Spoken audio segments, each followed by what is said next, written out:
सबसे पहली खबर निकल के आ रही है कज़ाकिस्तान की तरफ से। एक बहुत ही इम्पोर्टेंट अनाउंसमेंट है जहां इनके प्रेसिडेंट ने क्रिप्टो इंफ्रास्ट्रक्चर को एक्सपांड करने की बात कही है। आपको बता दूं कि कज़ाकिस्तान में सिर्फ 5% ही ऐसे इन्वेस्टर्स हैं जो रेगुलेटेड प्लेटफॉर्म्स को यूज़ करते हैं, बाकी सब ग्रे जोन्स में ही ऑपरेट कर रहे हैं। अब ये सिचुएशन थोड़ी अलार्मिंग है क्योंकि रेगुलेटर्स ने 2024 में 36 इलीगल एक्सचेंजेस को बंद किया है और 3500 से ज़्यादा अनरजिस्टर्ड ट्रेडिंग साइट्स को ब्लॉक कर दिया है। मतलब आप समझने की कोशिश करो, कजाकिस्तान अपने फाइनेंशियल सिक्योरिटी को बूस्ट करने के लिए स्ट्रिक्टर लॉज लगा रहा है और अगर आप वहाँ इन्वेस्ट कर रहे हो तो आपको भी अपने इन्वेस्टमेंट्स को सिक्योर करना पड़ेगा। तो अगली खबर निकल के आ रही है रिपल से रिलेटेड। रिपल जिसका टोकन XRP है, इन्होंने न्यूयॉर्क और टेक्सास में मनी ट्रांसमीटर का लाइसेंस जीत लिया है। इसकी वजह से XRP का प्राइस पिछले 24 घंटों में 10% से बढ़ गया है। रिपल का ये स्टेप एक मेजर माइलस्टोन है क्योंकि रेगुलेटेड मार्केट के अंदर ऑपरेट करने से क्रेडिबिलिटी भी मिलती है और फ्यूचर में ग्रोथ के भी चांसेस होते हैं। अगर आपने रिपल में इन्वेस्ट किया है तो आपके लिए तो ये एक अच्छी न्यूज़ है। मैं खुद भी रिपल पे काफ़ी फोकस कर रहा हूँ क्योंकि जहाँ रेगुलेशन होती है वहाँ लॉन्ग टर्म स्टेबिलिटी मिलती है। लेकिन एक और टोकन है जो अभी मार्केट में काफ़ी अटेंशन ग्रैब कर रहा है, जो कि येटी यूरो है। येटी यूरो जो कि एक इथेरियम बेस्ड मीम कॉइन है, अपने प्री सेल्स में 147 मिलियन टोकन सेल कर चुका है। अब ये सिर्फ मीम कॉइन नहीं है, इसमें एक प्ले टू अर्न गेम भी है, येटी गो, जो अनरियल इंजन 5 पे बनाया गया है। येटी यूरो एक टोकनोमिक्स में काफ़ी इंटरेस्टिंग है। Fix supply of 1 billion tokens और एक 5% बर्न मैकेनिज्म जो टोकन की डिमांड को इंक्रीज करता है। ये डेफिनेटली फ्यूचर में काफ़ी पोटेंशियल दिखा रहा है, स्पेशली अगर आप गेमिंग सेक्टर में इंटरेस्टेड हो तो। चलिए अब बात करते हैं इथेरियम के अपग्रेड्स के बारे में, जो कि अपनी long term blockchain adoption strategy पे काम कर रहा है। लेकिन एनालिस्ट का कहना है कि इथेरियम की अपग्रेड शॉर्ट टर्म में उतनी इम्पैक्टफुल नहीं रहेंगी। इथेरियम का प्राइस थोड़ा स्टैग्नेंट है और ये स्ट्रगल कर रहा है अपने मोमेंटम को वापस लाने में। लेकिन एक अच्छी बात यह है कि तेथर इशुएंस इथेरियम पे अब ट्रॉन से ज़्यादा हो रहा है, जो कि दिखाता है इथेरियम की यूटिलिटी अब भी स्ट्रॉन्ग है।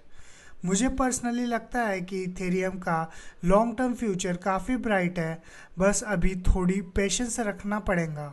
अगर आप भी इथेरियम में इन्वेस्ट करते हो तो फेब्रुआरी का मंथ कुछ अच्छी मोमेंटम हो सकती है क्योंकि पास्ट परफॉर्मेंस से लगता है कि ये मंथ बुलिश हो रहा है। तो अगली खबर निकल के आ रही है एक्सवायो के बारे में। एक्सवायो ने अपने लेयर 1 ब्लॉकचेन लॉन्च किया है और इसी के साथ इनका टोकन का प्राइस 42% से बढ़ गया।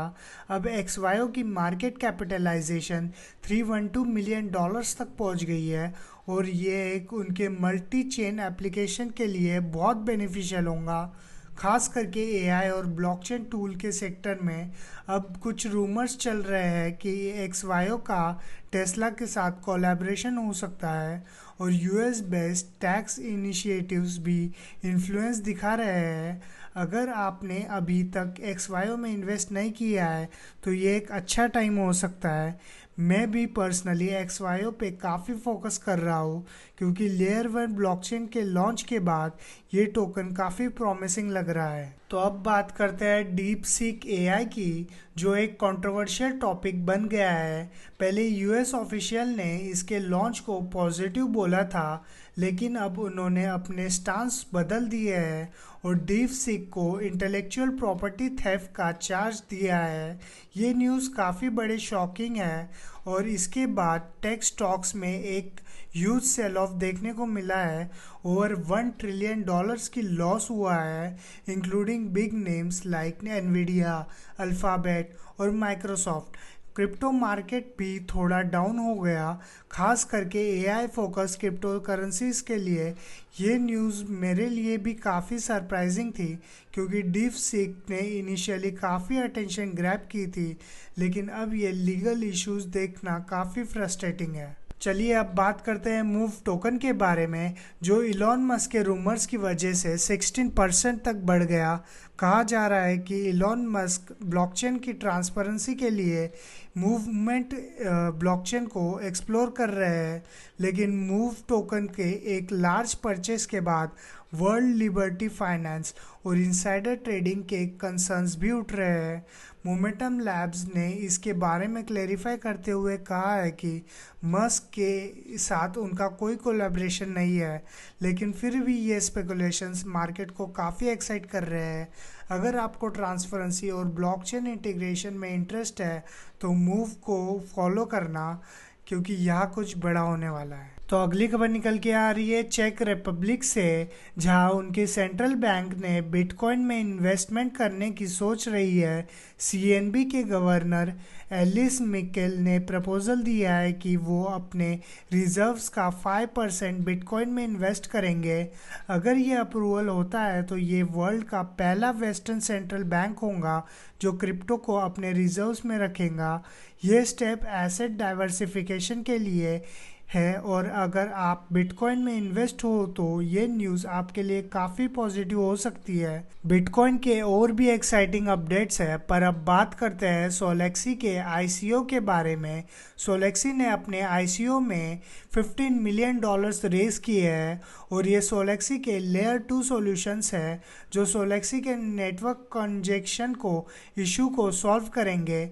प्री सेल्स प्राइस इसका सिर्फ 0.001616 था, जो कि अर्ली इन्वेस्टर्स के लिए ह्यूज रिटर्न के चांसेस हो सकते हैं। सोलेक्सी का टारगेट सोलाना की स्केलेबिलिटी को इम्प्रूव करना है, और अगर ये सक्सेसफुल होता है तो सोलाना और सोलेक्सी दोनों एक की ग्रोथ काफ़ी प्रॉमिसिंग होंगी। तो अगली खबर निकल के आ रही है जिम कार्मर से, जो कि एक फेमस स्टॉक मार्केट एनालिस्ट है। इन्होंने रिसेंटली बिटकॉइन को बाय करने का सजेशन दिया है। कार्मर्स पास्ट में काफ़ी कंट्रोवर्शियल प्रेडिक्शंस कर रखे हैं, लेकिन इस बार उनका बिटकॉइन इंडोर्समेंट मार्केट में मिक्स्ड रिएक्शंस ला रहा है। क्या ये सजेशन बुलिश मार्केट को ट्रिगर करेंगे या फिर रिवर्स होंगे? ये फ्यूचर के लिए इंटरेस्टिंग हो सकता है। अगली खबर निकल के आ रही है एनर्जी टेक फर्म न्यूवी के बारे में। न्यूवी ने अनाउंस किया है कि वो अपने एक्सेस कैश का 30% बिटकॉइन में इन्वेस्ट करेंगे। ये उनकी ट्रेजरी होल्डिंग का डाइवर्सिफाई करने की एक स्ट्रैटेजी है, और कंपनी अपने कस्टमर्स और सप्लायर्स से बिटकॉइन पेमेंट्स भी एक्सेप्ट करेंगी। इस अनाउंसमेंट के बाद न्यूवी के शेयर्स में 1.42% का राइज देखने को मिला। ये ट्रेंड हम देख रहे हैं कि काफ़ी कंपनीज अपने रिजर्व्स में बिटकॉइन इंक्लूड कर रहे हैं। न्यूवी का मूव मुझे काफ़ी इंटरेस्टिंग लगा, क्योंकि ये ग्रीन एनर्जी और बिटकॉइन दोनों को कंबाइन कर रहा है। बिटकॉइन को एसेट क्लास के रूप में अडॉप्ट करना स्पेशली कंपनीज के लिए फ्यूचर के लिए एक बड़ा गेम चेंजर हो सकता है। अगली खबर निकल के आ रही है माइक्रो स्ट्रैटेजीज के बारे में। माइक्रो स्ट्रैटेजी ने नैस्डैक 100 के लिए ईयर टू डेट रिटर्न में 20.13% का राइज अचीव किया है, और ये ग्रोथ उनके 21-21 प्लान की वजह से है, जिसमें कंपनीज अपने बिटकॉइन रिजर्व को $42 बिलियन तक बढ़ाने की प्लानिंग कर रही है। माइक्रो स्ट्रैटेजीज की स्टॉक प्राइस ने 6 मंथ में 108% का जंप दिखाया है, और एनालिस्ट प्रेडिक्ट कर रहे हैं कि उनका स्टॉक प्राइस में और 20% का इंक्रीज हो सकता है। लेकिन टैक्स चैलेंजेस और बिटकॉइन स्ट्रैटेजी के क्रिटिसिज्म के बावजूद कंपनी का परफॉर्मेंस काफ़ी इम्प्रेसिव रहा है। माइक्रो स्ट्रैटेजीज का ट्रैक रिकॉर्ड देखते हुए ये स्टॉक फ्यूचर में और ग्रोथ कर सकता है, लेकिन हमें रिस्क फैक्टर को भी ध्यान में रखना होगा। अब बात करते हैं बिटकॉइन ईटीएफ्स की। बिटकॉइन ईटीएफ्स को यूएस मार्केट में $18.44 मिलियन का इन्फ्लो मिला है, और ब्लैक रॉक का आईबीआईटी फंड ने इनमें सबसे ज़्यादा कंट्रीब्यूशन किया है, $30.14 मिलियन के साथ। बिटकॉइन का प्राइस अब $102 के पास है, और market federal open market commission का डिस्कशन का वेट कर रहा है। एनालिस्ट का कहना है कि अगर एफओएमसी इंटरेस्ट रेट्स में कोई सरप्राइज कट करता है तो रिस्क एसेट्स इंक्लूडिंग बिटकॉइन तो को बूस्ट मिल सकता है, लेकिन फेड पॉलिसी के कंसर्न्स भी बेरिश वोलेटिलिटी को इंक्रीज कर सकते हैं।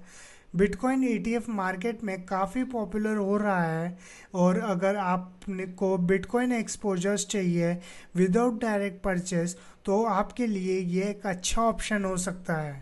अगली खबर निकल के आ रही है गैरी ग्लेंसलर से। गैरी ग्लेंसलर जो फॉर्मर एसईसी चेयर थे, अब एमआईटी में प्रोफेसर बनकर एआई, फाइनेंस और पब्लिक पॉलिसीज पे फोकस करेंगे। उनका क्रिप्टो रेगुलेशंस के लिए स्ट्रिक्ट स्टांस रहा है, और इसके बावजूद इन्होंने क्रिप्टो करेंसी में काफ़ी कंट्रोवर्शियल बात कही है। एमआईटी एनुमलाई भी उनके रिटर्न पर अपसेट है, स्पेशली उनके एंटी क्रिप्टो व्यूज़ को लेकर। ग्लेंसर को एमआईटी रिटर्न क्रिप्टो वर्ल्ड के एक हॉट टॉपिक बन गया है, और मुझे लगता है कि ये उनके प्रोस्पेक्टिव रेगुलेशंस के लिए इम्पोर्टेंट होगा, लेकिन क्रिप्टो एंथुजियास्ट के लिए ये काफ़ी चैलेंजिंग हो सकता है। तो आज की आखिरी खबर निकल के आ रही है डॉज कॉइन के ईटीएफ के बारे में। बिटवाइज ने एसईसी के साथ S1 रजिस्ट्रेशन फाइल किया है ताकि वो डॉज कॉइन ईटीएफ लॉन्च कर सके।